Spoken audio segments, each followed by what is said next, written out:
Il repose dans un état stable. Bon courage, Monsieur Landry. Voyage maintenant.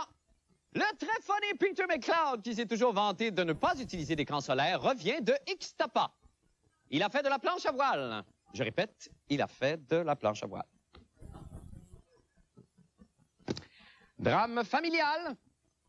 Un père et ses 2 enfants sont emprisonnés pour avoir frauduleusement personnifié un totem. On va courir après, à moi. Incident diplomatique maintenant. Profitant d'un moment de distraction, le président Clinton s'est emparé du siège de son homologue allemand Gerhard Schröder et l'a réchauffé d'une de ses fameuses fuses made in USA. Que c'est coquinou. Technologie. Le quart arrière des Stampeders de Calgary, Dave Dickinson, invente enfin un appareil pour venir en aide à ceux qui font « Hein » et qui n'ont pas de bras. Hein? Bravo, M. Dickinson. Horreur, maintenant. Eh bien, c'est prouvé, les jeunes vampires jouent du piano par en arrière. C'est bien pour dire, hein? Alimentation. Pour le nouveau millénaire, la cage au sport lance ses méga ribs. C'est du thorax, ça, monsieur. J'aimerais pas voir la towelette qui va avec ça. Je répète, Peter McLeod a fait de la planche à voile. Phénomène sportif, digne d'un conte de fées. Christelle Saloni accouche d'un skieur qui, âgé d'à peine de quelques heures, remporte une compétition de slalom au Colorado. Phénomène sportif, deuxième partie. Un homme coiffé d'un casque de bain se mouche pour la première fois de sa vie et rase de se noyer dans sa guédille. Emploi maintenant. Le gouvernement péquiste réussit à faire enfin baisser le taux de chômage au Québec en promouvant un nouveau métier d'avenir, boucheur de flat avec son doigt.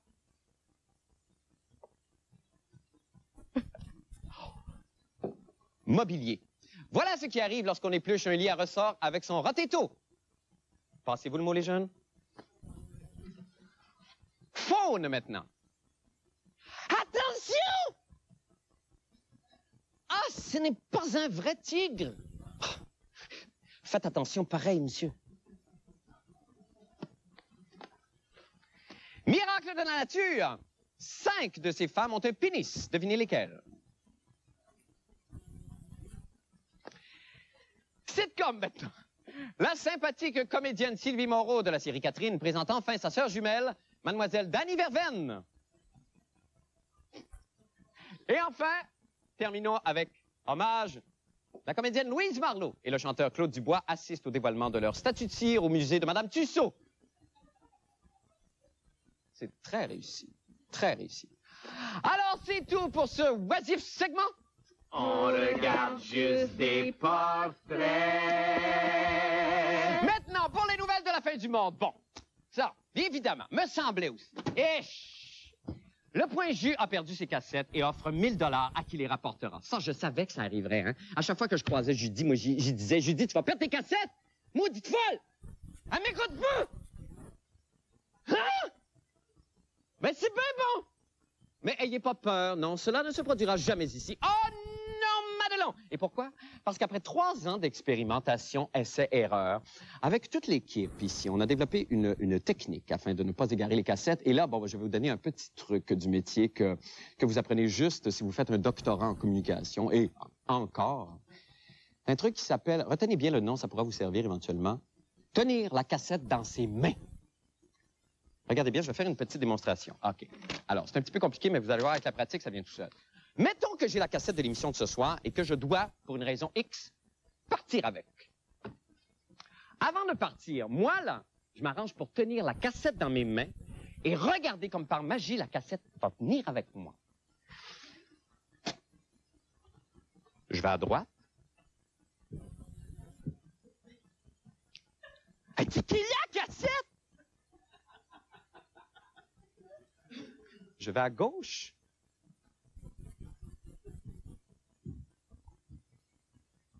Et t'es con dans la cassette? Annecy! Je pourrais à la cafétéria. Elle viendra avec moi. Parce que je la tiens, mais... Et ça fonctionne aussi bien avec les cassettes VHS que bêta, hein? C'est quelque chose quand même. En attendant, pour venir en aide à nos pauvres collègues de TVA, nous avons mis notre plus fin limier, Jean-René Dufort, sur le cas des cassettes perdues. On écoute.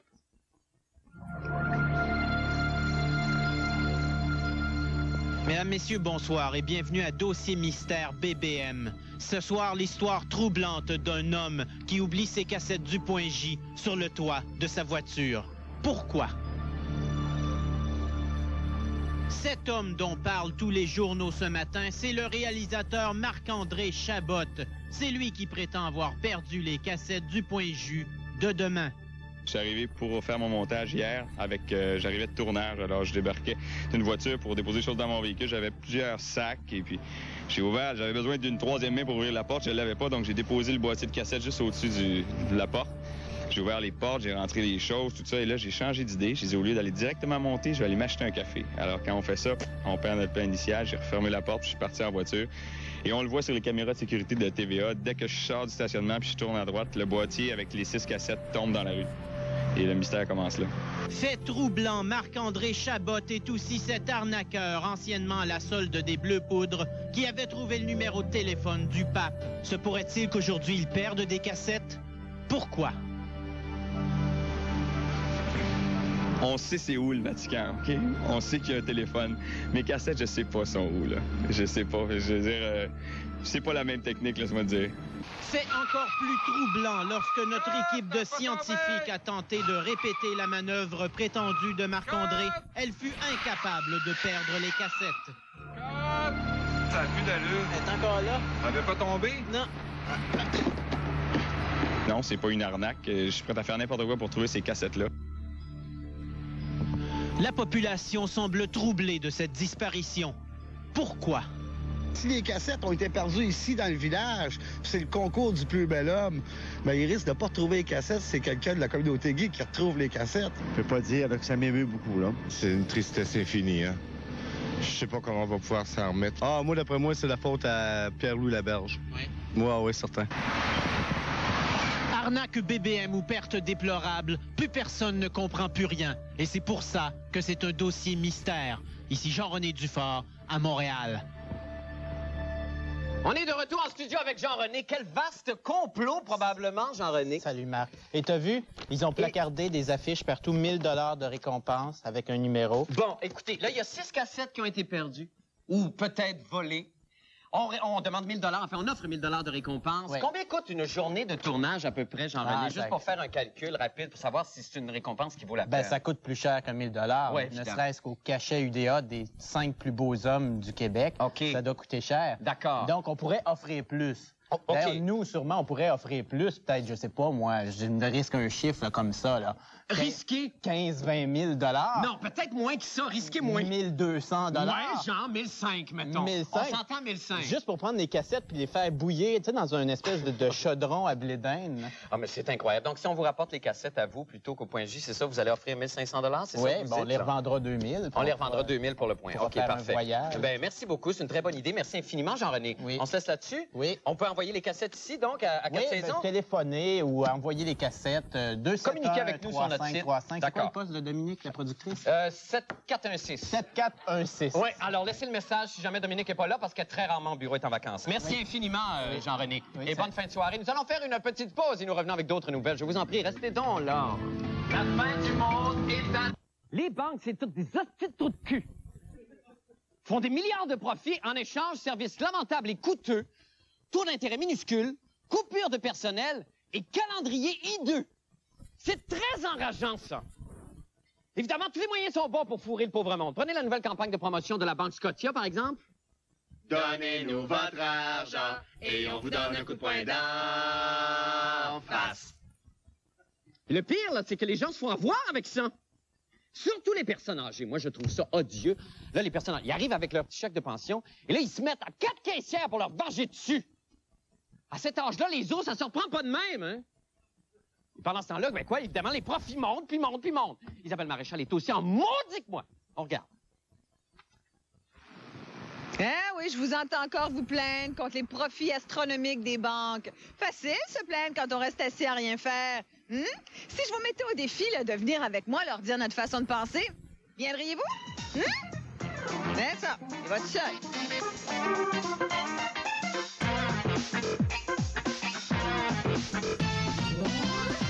Ça s'entasse d'année en année. 1,6 milliard, 1,8 milliard. Je veux dire, qu'est-ce que vous faites avec cet argent-là? Qu'est-ce que vous faites avec cet argent-là? Vous avez déjà essayé de leur dire que ça vous écœurait? Oui. Qu'est-ce qu'on vous a répondu? Ben, on m'a dit que valait mieux qu'on soit avec une banque qui fasse de l'argent qu'une banque qui fasse faillite. Vous êtes d'accord avec ça? Non. Est-ce qu'on sait ce que les banques font avec leurs profits magistraux? C'est très difficile à savoir. Lire le rapport annuel d'une banque ou d'une grande société, même si vous êtes un comptable averti, vous connaissez bien les chiffres, c'est d'entrer dans un labyrinthe, c'est d'entrer dans un délal, c'est écrit dans une langue secrète, opaque. Il n'y a rien à comprendre. Hein? C'est plutôt mon mari là, qui connaît ça plus que moi, le monde des finances. Pourquoi tu penses qu'ils font tant de profit? Ils font chercher une pièce ici, une pièce là. C'est écœurant. Ça fait chier. Normalement, quand on fait de l'argent, on a des profits, on réinvestit dans des projets, dans de la création, et on réengage du monde pour pouvoir progresser encore plus. Là, c'est un monde complètement fou qui va vers une dérive. On ne sait pas où ça va nous mener. Vous voulez venir avec moi? On va aller leur dire ce qu'on en pense. Tout de suite, là? Oui? Ah, je peux pas tout de suite. C'est ça. On y va leur dire? Ben, faut que j'aille travailler. Je m'excuse. Et il y a une indifférence, une apathie, puis c'est un peu de notre faute. Dans les caisses de retraite et tout ça, on s'occupe pas de nos affaires. Je suis à peu près tout seul, moi, à aller dans les assemblées de banque. Il y en a beaucoup des actionnaires individuels qui ont 10, 100, 200 actions d'une banque, d'une grande corporation, Bell Canada, etc. Ils y vont jamais. Ils posent jamais de questions. C'est écœurant. Ça fait chier. Eh ben oui, le ton est à l'amertume. Oui, Isabelle, bonsoir. Il faut aider le Robin des banques. Ben oui, effectivement, mais c'est parce qu'on a l'impression d'être écrasé tellement par une incommensurable grosse machine qu'on a l'impression de ne pas avoir voix au chapitre, mais c'est pas le cas. Les gens n'ont même pas le temps. Je leur demandais de venir avec moi. Allons dire notre opinion aux banquiers, qu'on leur dise une fois pour toutes. Ça ne veut même pas venir, c'est pressé, ça n'a pas le temps, ça prend l'autobus. Il est là le vrai premier pouvoir. Hein, tu sais qu'aux États-Unis, ils ont quand même trouvé une façon de court-circuiter, si tu veux, un peu les stratèges des banques. C'est qu'ils arrivent à obliger les banques, et c'est une loi fédérale, comme ici d'ailleurs, c'est régi par le fédéral, la loi sur les banques aux États-Unis également. Ils ont obligé les banques, dans chaque État, dans chaque localité, à réinvestir dans la communauté. Ça s'appelle carrément du réinvestissement communautaire. Ça pourrait être fait ici, mais ça ne se fait pas. Alors ça, c'est une partie des profits, là, si je comprends bien, qui est réinvesti automatiquement. C'est selon 5 10 ça peut varier. Il n'y a pas de chiffre exact. Je demandais à Yves Michaud s'il y avait des données là-dessus qui pourraient être appliquées ici. Il dit, écoutez, il faudrait voir, là. Mais c'est sûr qu'ici, tu sais que les lois, la loi fédérale, c'est la loi qui gère les banques. Nous, ici, au Québec, tout doit donc passer par Ottawa. Donc. C'est comme, finalement, nos fonds, ça. Tout passe par Toronto et par Ottawa. Et il y a donc, très peu d'argent qui reste ici. C'est ça, au Québec, parce que l'argent peut être redistribué ailleurs au Canada. On est tellement losers ici, là. Ah oui, qu'on se prend pas... Non, mais c'est vrai, il va falloir le dire. On va suivre le conseil d'Isabelle et de M. Michaud. Oui, il faut faire force. Oui, certainement, Isabelle, certainement. Nous allons faire une petite pause. Merci beaucoup, Isabelle. Il faut le dire aux Anglais aussi. Il faut le dire aux Anglais, maudits Anglais. Hein, c'est ça qu'on va vous le dire. On s'en va faire une pause et on revient avec la fin du monde du sport. Restez avec nous.